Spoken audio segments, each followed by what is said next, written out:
박정우 씨는 매일 아침을 똑같이 시작합니다. 커피포트에 물을 올리고 TV를 켜고 소파에 앉아 하루를 시작하죠. 은퇴 후 2년 그에게 시간은 더 이상 귀한 것이 아니었습니다. 오히려 너무 많이 남아서 어떻게 써야 할지 모를 정도였습니다. 젊은 시절 정우 씨는 대기업 중간 관리자로 일했습니다. 아침 일찍 출근해서 밤늦게 퇴근하는 삶. 주말에도 골프 약속, 회식 자리가 이어졌죠. 그때는 시간이 부족했습니다. 하루가 24시간이 아니라 48시간이었으면 좋겠다고 생각할 정도였습니다. 하지만 은퇴 후의 삶은 달랐습니다. 아침에 눈을 뜨면 할 일이 없었습니다. TV를 켜도 재미있는 프로그램이 없고 책을 읽어도 집중이 되지 않았습니다. 시간은 마치 멈춘 것처럼 천천히 너무나 느리게 흘러갔습니다.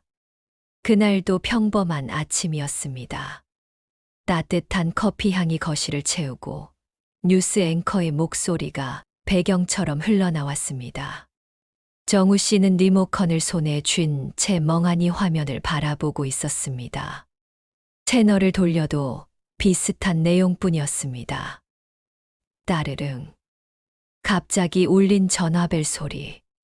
화면에는 엄마라는 이름이 떠 있었습니다. 정우 씨는 잠시 망설였습니다. 며칠 전에도 전화가 왔지만 받지 않았죠. 외출 중이었다고 스스로를 위안했지만 사실은 귀찮았기 때문입니다. 어머니의 전화는 언제나 비슷했습니다. 건강은 어떤지, 밥은 먹고 다니는지, 날씨가 추운데 옷은 따뜻하게 입고 다니는지. 수십 년간 들어온 그 질문들. 정우 씨는 그게 잔소리처럼 느껴졌습니다. 또 같은 말씀 하시겠지. 정우 씨는 한숨을 쉬며 통화 버튼을 눌렀습니다. 수화기 너머로 들려온 목소리는 평소와 조금 달랐습니다. 말이 느렸고 숨소리도 조금 거칠게 들렸죠. 하지만 정우 씨는 그걸 깊이 생각하지 않았습니다. 정우야, 밥은 먹고 다니냐? 그 짧은 질문. 수천 번도 넘게 들었던 그 말. 정우 씨는 TV 화면을 보며 건성으로 대답했습니다. 뉴스에서는 경제 전망에 대한 이야기가 나오고 있었고, 그는 그게 더 궁금했습니다. 네, 근데 지금 바빠요. 나중에 다시 걸게요. 바쁠 게 뭐가 있었을까요? TV를 보는 것이 그렇게 급한 일이었을까요? 하지만 그 순간, 정우 씨는 어머니와의 대화를 빨리 끝내고 싶었습니다. 늘 듣던 말, 늘 하던 걱정이 지겹게 느껴졌으니까요. 전화를 끊기 직전 어머니는 아주 작은 목소리로 말씀하셨습니다. 얼굴 좀 보자. 그 말에는 간절함이 담겨 있었습니다. 하지만 정우 씨는 그걸 알아차리지 못했습니다. 아니, 알아차리지 않으려 했는지도 모릅니다. 할 말은 많았지만 지금은 바쁘다는 핑계로 어머니의 마음을 뒤로 밀었습니다. 네, 알았어요. 다음에 갈게요. 다음에. 그 말은 언제나 편리한 도피처였습니다. 지금 당장 하기 싫은 일을 미래로 미루는 마법의 단어. 정우 씨는 그렇게 전화를 끊었습니다. 그날 저녁, 그는 그 통화를 전혀 기억하지 못했습니다. 저녁을 먹고 TV를 보고 침대에 누웠습니다. 평범한 하루였습니다. 내일도 모레도 이렇게 흘러가겠지 생각했습니다. 하지만 다음 날은 달랐습니다. 다음 날 아침 휴대폰 알람이 울렸습니다. 정우 씨는 습관처럼 휴대폰을 집어들었습니다. 그리고 화면을 보는 순간 얼어붙었습니다. 새벽 시간대에 찍힌 세 통의 부재중 전화. 새벽 2시 17분, 3시 42분, 4시 58분. 모두 엄마였습니다. 그리고 그 아래 낯선 번호 하나가 더 있었습니다. 오전 5시 34분. 가슴이 철렁 내려앉았습니다. 뭔가 잘못됐다는 예감이 온몸을 휘감았습니다. 정우 씨는 떨리는 손으로 그 낯선 번호를 눌렀습니다. 여보세요? 박정우 씨 되시나요? 낯선 여성의 차분하지만 진지한 목소리가 들렸습니다. 간호사였습니다. 어머님께서 새벽에 쓰러지셨습니다. 이웃분이 발견하셔서 119를 불렀고요. 지금 대학병원 응급실에 계십니다. 빨리 오시는 게 좋겠습니다. 세상이 멈췄습니다. 귀에서 윙 소리가 났고 숨을 쉬는 것조차 힘들었습니다. 정우 씨는 재킷을 급히 걸치고 집을 뛰쳐나갔습니다. 신발도 제대로 신지 못한 채 현관문을 박차고 나갔습니다. 버스 안, 정우 씨는 창밖을 멍하니 바라봤습니다. 늘 지나다니던 거리였지만 오늘은 모든 게 낯설게 느껴졌습니다. 시린호등, 가게, 사람들. 모두 평범하게 움직이고 있었지만 그의 세상만 무너지고 있었습니다. 버스가 너무 느렸습니다. 신호등마다 멈춰 서는 게 답답했습니다. 정우 씨는 주먹을 불끈 쥐고 창밖만 바라봤습니다. 머릿속으로는 온갖 생각이 스쳐 지나갔습니다. 어제 전화 그냥 조금만 더 들었더라면 그 생각이 머릿속을 떠나지 않았습니다. 어머니의 느린 목소리, 거친 숨소리. 그게 신호였을까요? 뭔가 이상하다고 느꼈어야 했을까요? 정우 씨는 자신을 자책했습니다. 바쁘다고? 무슨 바쁜 일이 있었다고? TV를 보는 게 그렇게 중요한 일이었을까요? 어머니의 목소리를 듣는 것보다 더 급한 일이었을까요? 정우 씨는 이를 악물었습니다. 병원에 도착했을 때 그는 복도를 천천히 걸었습니다. 발걸음이 떨어지지 않았습니다. 응급실 간호사에게 어머니의 이름을 말하자 간호사는 조용히 중환자실 쪽을 가리켰습니다. 3층 중환자실입니다. 담당 의사 선생님께서 설명해 주실 겁니다. 중환자실. 그 단어가 정우 씨의 가슴을 짓눌렀습니다. 엘리베이터를 타고 3층에 내려 복도를 걸었습니다. 소독약 냄새가 코를 찔렀습니다. 담당 의사는 중년의 여성이었습니다. 그녀는 차트를 보며 조심스럽게 말했습니다. 뇌졸중으로 쓰러지셨습니다. 발견이 늦어서 상태가 좋지 않습니다. 지금은 의식이 없으신 상태고요. 앞으로 어떻게 될지는 지켜봐야 합니다. 정우 씨는 고개를 끄덕일 수밖에 없었습니다. 의사는 병실 문을 열어주며 말했습니다. 15분만 계실 수 있습니다. 조용히 말씀 걸어주세요. 병실 문을 열었을 때 정우 씨의 발걸음은 멈췄습니다. 침대 위에 누워 계신 어머니. 그가 기억하는 강하고 늠름했던 엄마의 모습은 없었습니다. 작고 여린, 마치 바람에 날아갈 것 같은 모습이었습니다. 얼굴은 창백했고 입술은 바싹 말라 있었습니다. 산소 마스크가 얼굴을 반쯤 가리고 있었고 여러 개의 튜브가 팔과 손 등에 연결되어 있었습니다. 엄마 나왔어. 정우 씨는 어머니의 손을 조심스럽게 잡았습니다. 그 손은 얼음처럼 차갑고 가늘었습니다. 언제 이렇게 작아지셨을까요? 손등에 핏줄이 그대로 비쳐 보였고 손가락마다 주름이 깊게 패여 있었습니다. 정우 씨는 그제야 깨달았습니다. 자신이 얼마나 오랫동안 어머니를 제대로 보지 않았는지를. 마지막으로 어머니를 찾아뵌 게 언제였을까요? 한 달 전? 2달 전? 아니, 어쩌면 더 오래전이었을지도 모릅니다. 엄마, 나 괜찮아. 이제 시간 많아. 그러니까 눈 좀 떠봐. 하지만 대답은 없었습니다. 눈꺼풀만 살짝 떨렸을 뿐입니다. 정우 씨의 눈에서 눈물이 흘러내렸습니다. 그는 어머니의 손을 두 손으로 감싸 쥐고 흔들었습니다. 엄마, 미안해. 정말 미안해. 어제 전화 받을 걸 그랬어. 바쁘지도 않았어. 그냥 귀찮아서 끊어버렸어. 미안해. 옆에서 심장 모니터의 기계음만 차갑게 울렸습니다. 삐, 삐, 삐. 그 규칙적인 소리가 정우 씨에게는 시계 초침 소리처럼 들렸습니다. 시간이 흐르고 있다는 것. 그리고 그 시간이 얼마 남지 않았다는 것을 알려주는 소리였습니다.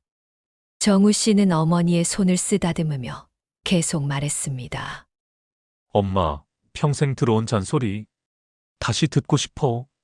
밥 먹었냐고 물어봐줘. 날씨 추운데 옷 따뜻하게 입으라고 말해줘. 무리하지 말라고 걱정해줘. 하지만 어머니는 아무 말씀도 하지 않으셨습니다. 15분이 지나 간호사가 들어왔고 정우 씨는 병실을 나와야 했습니다. 그날 밤 정우 씨는 병실 밖 의자에서 잠들지 못했습니다. 하루에 2번 오전 오후로 면회 시간이 주어졌고 그때마다 병실로 들어가 어머니의 손을 잡았습니다. 차가운 손이 조금이라도 따뜻해지길 바라며. 하지만 어머니의 상태는 나아지지 않았습니다. 오히려 시간이 지날수록 숨소리는 약해졌고 심장 박동 수치는 불안정해졌습니다. 사흘째 되는 날 새벽, 정우 씨는 복도 의자에서 꾸벅꾸벅 졸고 있었습니다. 그때 간호사가 다급하게 달려왔습니다. 보호자분, 어머님 상태가 안 좋아지셨습니다. 정우 씨는 벌떡 일어나 병실로 뛰어갔습니다. 의료진이 급히 모여들었고 심장 모니터는 불규칙한 소리를 냈습니다. 그리고 잠시 후 그 소리는 멈췄습니다. 길게 이어지는 삐 소리만이 병실을 채웠습니다. 사흘 후 어머니는 조용히 세상을 떠나셨습니다. 장례식은 작게 치러졌습니다. 친척 몇 명만 참석한 조촐한 자리였죠. 정우 씨는 3일 내내 영정 앞에 앉아 있었습니다. 조문객들은 위로의 말을 건넸습니다. 좋은 곳으로 가셨을 거예요. 이제 편히 쉬실 거예요. 하지만 그 말들은 정우 씨의 귀에 들어오지 않았습니다. 그는 그저 어머니의 영정 사진만 바라보고 있었습니다. 사진 속 어머니는 미소 짓고 계셨습니다. 언제 찍은 사진인지 기억나지 않았습니다. 어쩌면 자신이 찍어드린 사진도 아닐지 모릅니다. 정우 씨는 자신이 어머니와 함께 찍은 사진이 몇 장이나 있는지 떠올려 봤습니다. 손에 꼽을 정도였습니다. 장례식이 끝나고 모두가 돌아간 뒤 정우 씨는 텅 빈 집으로 돌아왔습니다. 집은 그대로였습니다. 그가 병원에 가기 전과 똑같았죠. 하지만 이제는 완전히 다른 공간이 되어버렸습니다. 거실 한편에 놓인 어머니의 앞치마. 정우 씨는 그것을 집어들었습니다. 오래되어 빛이 바랜 앞치마. 여기저기 기름때가 묻어 있었습니다. 그 앞치마를 두르고 부엌에서 요리하시던 어머니의 모습이 떠올랐습니다. 싱크대 위에는 반찬통이 가지런히 놓여 있었습니다. 정우 씨는 뚜껑을 열어봤습니다. 멸치볶음, 시금치나물, 김치. 모두 어머니가 만들어 놓으신 것들이었습니다. 언제 만드셨을까요? 돌아가시기 며칠 전이었을까요? 정우 씨는 냉장고를 열었습니다. 그 안에도 밑반찬들이 가득했습니다.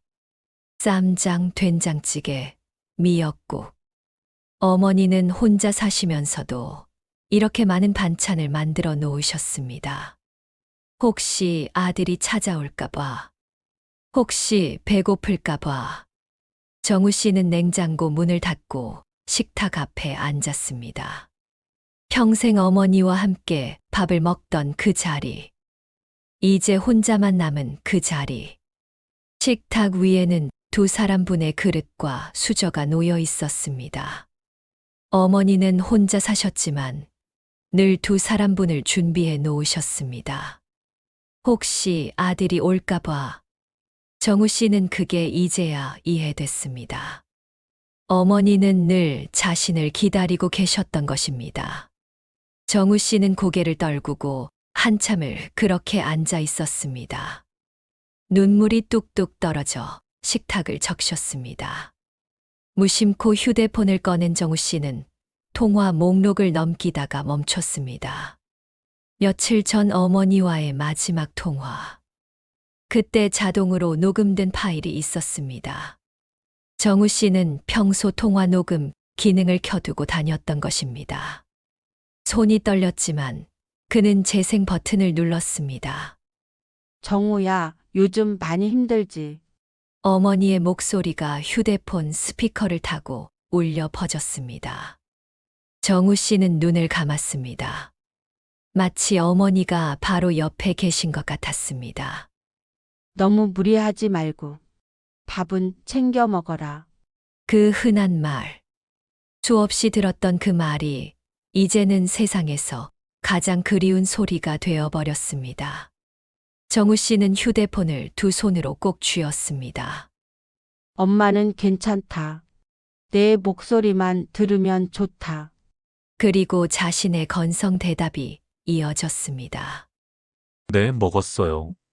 근데 지금 바빠요. 나중에 다시 걸게요. 정우 씨는 휴대폰을 가슴에 안고 소리 없이 울었습니다. 어깨가 떨렸고 눈물이 멈추지 않았습니다. 그는 녹음 파일을 처음부터 다시 재생했습니다. 그리고 또다시 재생했습니다. 마치 어머니가 살아 돌아올 것처럼. 정우 씨는 그날 밤 내내 그 녹음을 반복해서 들었습니다. 어머니의 목소리, 숨소리, 말투. 모든 것이 그리웠습니다. 새벽이 되어서야 그는 소파에 누웠습니다. 휴대폰을 귀에 대고 어머니의 목소리를 들으며 잠이 들었습니다. 며칠 후 정우 씨는 어머니의 집을 정리하기 위해 다시 찾아갔습니다. 옷장을 열자 깔끔하게 정리된 옷들이 보였습니다. 서랍을 열자 낡은 사진 앨범이 나왔습니다. 정우 씨는 먼지가 쌓인 앨범을 천천히 펼쳤습니다. 첫 페이지에는 젊은 시절 어머니의 사진이 있었습니다. 20대 중반으로 보이는 어머니는 한복을 입고 환하게 웃고 계셨습니다. 다음 페이지에는 아버지와 함께 찍은 사진이 있었습니다. 아버지는 15년 전에 돌아가셨습니다. 사진 속 두 사람은 행복해 보였습니다. 페이지를 넘길수록 어머니는 나이 들어가셨습니다. 중년의 어머니, 노년의 어머니. 하지만 모든 사진 속에서 어머니는 웃고 계셨습니다. 그리고 마지막 페이지. 거기에는 정우가 어렸을 때 어머니와 함께 찍은 사진이 있었습니다. 초등학교 입학식 날이었습니다. 어머니는 정우의 어깨에 손을 올리고 자랑스럽게 웃고 계셨습니다. 정우 씨는 그 사진을 오래 바라봤습니다. 그리고 조용히 말했습니다. 엄마 나 밥 먹었어. 그리고 평생 하지 못했던 말을 꺼냈습니다. 보고 싶다, 정말 보고 싶다. 그 말은 아무에게도 닿지 않았지만 정우 씨의 가슴 속에서는 처음으로 진짜 울림이 있었습니다. 사람들은 사랑을 미루며 살아갑니다. 내일 하면 되겠지. 지금은 바쁘니까. 시간 나면 연락해야지. 다음에 가봐야지.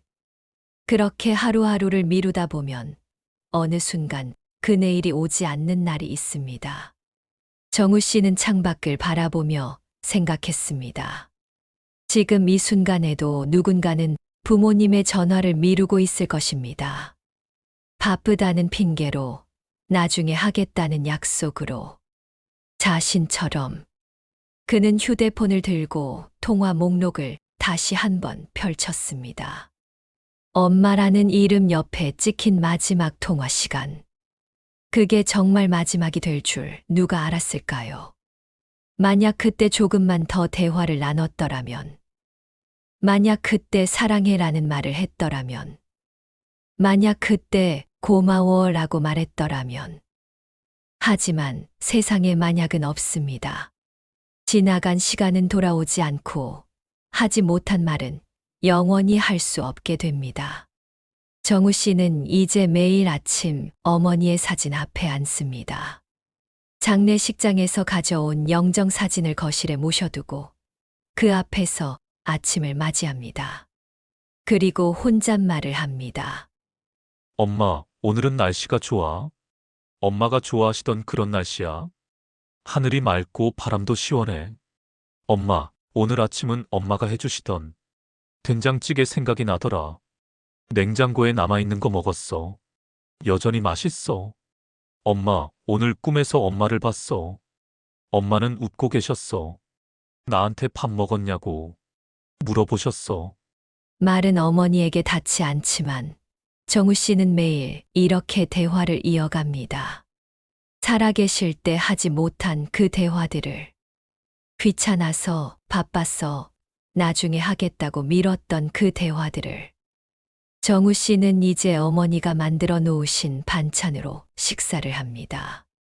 냉동실에 꽁꽁 얼려둔 국들을 하나씩 꺼내 먹습니다. 먹을 때마다 눈물이 나지만 그는 끝까지 먹습니다. 어머니가 만들어 주신 마지막 음식이니까요. 어느 날 정우 씨는 동네 공원 벤치에 앉아 있었습니다. 날씨가 좋은 날이었습니다. 노인들이 게이트볼을 치고 어린아이들이 뛰어놀고 있었습니다. 평화로운 오후였습니다. 옆 벤치에는 30대로 보이는 젊은 남자가 앉아 전화를 받고 있었습니다. 정우 씨는 무심코 그쪽을 바라봤습니다. 엄마, 지금 바빠요. 나중에 전화할게요. 그 말을 듣는 순간 정우 씨의 가슴이 철렁했습니다. 그건 몇 년 전 자신의 모습이었습니다. 아니, 며칠 전 자신의 모습이었습니다. 그는 벤치에서 일어나 그 남자에게 다가갔습니다. 실례지만 한 말씀 드려도 될까요? 젊은 남자가 놀란 표정으로 정우 씨를 바라봤습니다. 낯선 노인이 갑자기 말을 걸어왔으니 당황스러웠을 것입니다. 저도 그랬습니다. 정우 씨의 목소리는 떨렸습니다. 저도 늘 바빴고 늘 나중에 하겠다고 했죠. 부모님 전화가 오면 귀찮아했고 빨리 끊고 싶어 했습니다. 가끔 찾아뵈어야지 생각하면서도 미뤘습니다. 시간은 많다고 생각했으니까요. 젊은 남자는 말없이 정우 씨를 바라봤습니다. 그런데 정우 씨는 잠시 말을 멈췄습니다. 목이 메었습니다. 그 나중이 오지 않더군요. 어느 날 갑자기 기회가 사라져 버렸습니다. 영원히. 정우 씨는 주머니에서 낡은 사진 한 장을 꺼냈습니다. 어머니와 함께 찍은 어린 시절 사진이었습니다. 이제 저는 이 사진만 볼 수 있습니다. 목소리도 녹음된 것만 들을 수 있고요. 다시는 직접 들을 수 없습니다. 밥 먹었냐는 잔소리도 건강 챙기라는 걱정도. 젊은 남자의 눈이 붉어졌습니다. 그는 천천히 고개를 끄덕였습니다. 지금 바쁘시겠지만 조금만 시간 내세요. 부모님께 전화 한 통 하세요. 짧아도 괜찮습니다. 그냥 안부만 여쭤봐도 좋습니다. 나중에 하지 마세요. 그 나중은 안 올 수도 있으니까요. 젊은 남자는 잠시 생각하더니 다시 전화를 걸었습니다. 정우 씨는 그 모습을 보며 조용히 미소 지었습니다. 그리고 벤치에서 일어나 천천히 걸어갔습니다. 자신은 늦었지만 저 사람은 아직 늦지 않았으니까요. 저 사람은 아직 부모님과 대화할 수 있고, 사랑한다고 말할 수 있고, 고맙다고 표현할 수 있으니까요. 집으로 돌아온 정우 씨는 어머니의 사진 앞에 앉았습니다. 그리고 오늘도 말을 걸었습니다. 엄마, 오늘 누군가에게 엄마 이야기를 했어. 엄마가 얼마나 좋은 분이셨는지, 내가 얼마나 후회하고 있는지. 그 사람은 내 말을 들어줬어. 그리고 부모님께 전화했어. 정우 씨는 찻잔을 들어 한 모금 마셨습니다. 엄마, 나도 이제 알아. 엄마가 평생 나한테 바랐던 게 뭔지. 거창한 게 아니었어. 그냥 건강하게 밥 잘 먹고 가끔 얼굴 보는 것. 그게 전부였다는 거. 정우 씨의 눈에 눈물이 맺혔습니다. 근데 나는 그것도 안 해줬어. 전화는 귀찮아했고, 방문은 미뤘고, 얼굴 보자는 말에도 다음에 그러겠다고 했지. 미안해, 엄마. 정우 씨는 사진 속 어머니를 바라보며 마지막으로 물었습니다. 엄마 밥은 드셨어요? 그 말은 이제 영원히 대답을 들을 수 없는 질문이 되어버렸습니다. 하지만 정우 씨는 매일 이 질문을 합니다. 살아계실 때 더 많이 물어봤어야 했던 그 질문을. 밤이 깊었습니다. 정우 씨는 휴대폰을 꺼내 녹음 파일을 재생했습니다. 어머니의 목소리가 조용한 거실에 울려 퍼졌습니다. 정우야, 밥은 먹고 다니냐? 정우 씨는 눈을 감고 대답했습니다. 응, 엄마. 먹었어요. 오늘도 잘 먹었어요. 엄마가 만들어준 반찬 먹었어요. 그리고 덧붙였습니다. 엄마, 사랑해요. 고마워요. 미안해요. 살아계실 때는 한 번도 하지 못한 말들이었습니다. 여러분, 지금 이 글을 읽고 계신다면 잠시 멈춰 서세요. 그리고 생각해 보세요. 마지막으로 부모님께 전화한 게 언제인가요? 마지막으로 얼굴 본 게 언제인가요? 마지막으로 사랑한다고 말한 게 언제인가요? 오늘 부모님께 전화 한 통 하시는 건 어떨까요? 바쁘다는 핑계로 미루지 마세요. 나중에 하겠다고 약속하지 마세요. 그 전화가 마지막이 될 수도 있으니까요. 부모님은 여러분의 목소리를 듣고 싶어 하십니다. 여러분이 건강한지, 밥은 잘 먹는지, 힘든 일은 없는지 궁금해 하십니다. 그게 잔소리처럼 들릴 수도 있습니다. 하지만 그건 사랑입니다. 걱정입니다. 그리움입니다. 늦기 전에 연락하세요. 늦기 전에 찾아뵈세요. 늦기 전에 사랑한다고 말하세요. 정우 씨처럼 후회하지 마세요. 엄마, 밥은 드셨어요? 이 질문을 아직 할 수 있다면 지금 바로 전화하세요. 감사합니다.